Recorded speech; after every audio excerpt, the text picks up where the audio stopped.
Ku magenekerezo ya 2021 ruhuhuma uno mwaka, umukuru w'inama Nkenguzamateka Nyakwubahwa NDIKURIYO yaragendeye abenegihugu bo mu mazone ya Gatabo, Mugeni na Bigina yo muri komine Kayogoro, hamwe n'amazone ya Gitara, Gitaba na Makamba yo muri komine n'intara ya Makamba. Urwo rugendo rukaba rwari rufise intumbero yo kuganira n'abenegihugu bo muri ayo mazone ku bijanye n'imibano n'iterambere.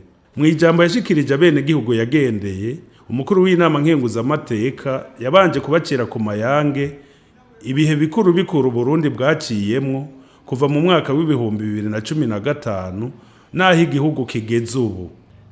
Ubwa mbere mu 2015 twamenyesha yuko igihugu hageze igihe bagicafuza mu misi yose, bacambika iceyi barakivuga ko ikinyoma, mugabo kuva duheje amatora nta kindi cyakozwe atari kwirukana ikinyoma aho cyashinze imizi.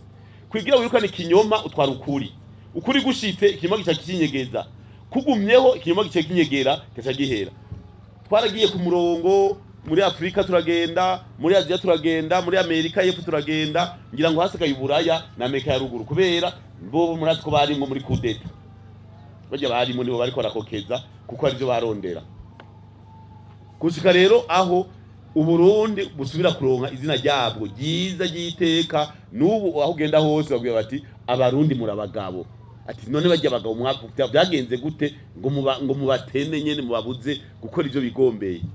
Gacha babwira uti twege turi isase riva ku cuma, uragenda waze sogokuru wacu mwezi gisabo ngene yabazimajije imyaka ndwi abakubita akoresha icumu n'umuheto, bakoresha inkoho ntibarwa mutsine mu myaka ndwi.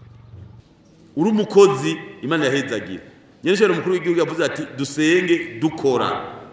Mu myaka 15 twasenze dukora, tugenda buke buke, bituma abana mu gihugu cyose biga. Turakora amasantere dosane mu gihugu, abana bose baracandagwa n'abanekora nko bivutse. Mu gihugu cyose hakozwe ibintu bitari bike, kandi atafasha iz'abanyamahanga ziriho, dukoresha amaboko Imana yaduhaye no mutahe dufise. Ubwenge Imana yaduhaye niwo mutahe dufise. Mu mpanuro yahaye abenegihugu bo mu mazone yagendeye, Nyakwubahwa NDIKURIYO yabahamagariye kuguma babungabunga amahoro n'umutekano, gukunda akazi, kwiha intumbero ya kazoza, kubandanya kwitegurira neza amatora y'ibihumbi 2020 n'ibindi. Hagati yacu tuje kukimbi kabisa. Ivyo rero tuzobitangura kabisa ko turakeneye yuko duhinduka uko tubayeho, twiteze imbere, duteze imbere igihugu. Igihugu ntigisha gutera imbere twe mu miryango iwacu tudateye imbere. Kugira igihugu gitere imbere, abateye imbere Chatiyere, abateye imbere Ntuzeye ujya wose wese mu bamuteye imbere. Utangutera imbere muhira, hamizone mutomboka buteye imbere ni zone ikomine intara igihugu. Muga nta kugira amabarabara meza, amatara meza, abanyagihugu bose badateye imbere. Kandi sukubera tubuzi byo dukora, nikora batatwereka tubikora gute, dupanga gute. Nivyo twaje kuganira rero. Turashima rero izo ngendo za mbere kabisa, komeza amahoro n'umutekano. Mugabo rero utabana na mukeba nakubita urugohe. Nimbaraga cerere nukura ko atagwa ripanga kugira ngo baduhungabanye. Muri ico gihe rero abarundi bavuze bati Uburundi bugona buri maso. Umere nk'uhumirije mugabo ubona. Wisamaze mugabo kanura ubona neza. Kugira ntihagira ugomba guca mu ryahumye uvuga uti iryo ryarahumye mugabirira habonera. Naho iryo ritabona neza iririndi rirabona ino. Tuwatuze kabisa twubaka igihugu, ngira ngo bazobasigurira iyi myaka igiye kuza. Umushinge nshobora mukuru w'igihugu yaduhaye ubwa mbere wo kuba abarundi bamwe, abarundi bari hamwe biyemera bakunda igihugu cyabo. Uwo mushinga urakwiye, bemera n'Imana. Uwo mushinga urakwiye kugira ngo twe dukora ibindi rero. Nico gituma izimana zikwirikira no kwiruka ku bukene, tubwirane ngene dukora, tubwirane ngene turima, tubwirane ngene tworora, tubwirane ngene zohingura ifungurwa, tubwirane ngene gutera imbere, apana ku muntu kwikumira ku mutumba. Tuza kubishikako mvuze umugambwe. Twebwe mu mugambwe sende dukeneye abantu bose. Ntibazobahende ngo imigambwe myinshi. Twe dukeneye abantu bavuga rumwe kugira tuvuze tuti durime iki, tukirime cyo turonka umwimbu kwiye tuwingura.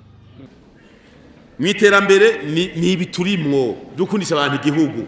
Turashimira imigwi y'intambo nuko ntibuka amazone twaciyemwo intambo ubu zirahimiriza gukunda ibikorwa. Ico ni iteka rikomeye.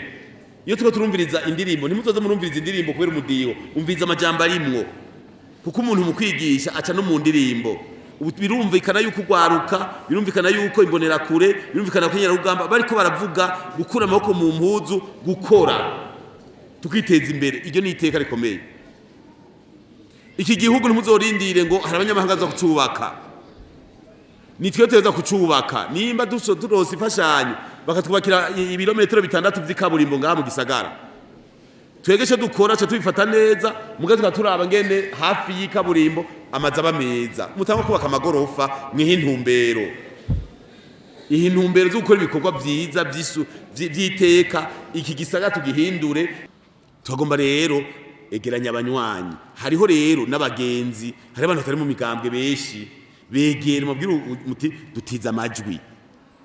Iga umuntu aratiza canke duterere, umuntu afise urubanza araterereza, muga mukicisha bugufi mukavuga n'ururimi rwiza muti duterere. Nini migambwe mukagera mukayibwira muti mwege muravye murashobora kugerageza ku mutumba no muri komine no mu badepite, muga mukuru w'igihugu ntimwotsinda vraiment, turasabye amajwi mukayasaba neza kandi bazoyabaha ku murongo kabisa. Abantu bose mwego bavyuva kumuvuze uti hindukira mugende mu bubafu, bakata nk'abasoda. Nivyo dukeneye natwe duterereze, bavuge bati none bose nabagumya banga tuti ni igihugu, umukuru w'igihugu atowe atwarira bose baramutora. Ivyo rero bindi nabiyatumye. Ikindi naco mutegura amatora neza mwitonze. Urabona aho ngene tumeze, amatora tugiye kuja mu matora, igihugu agacerere iteka.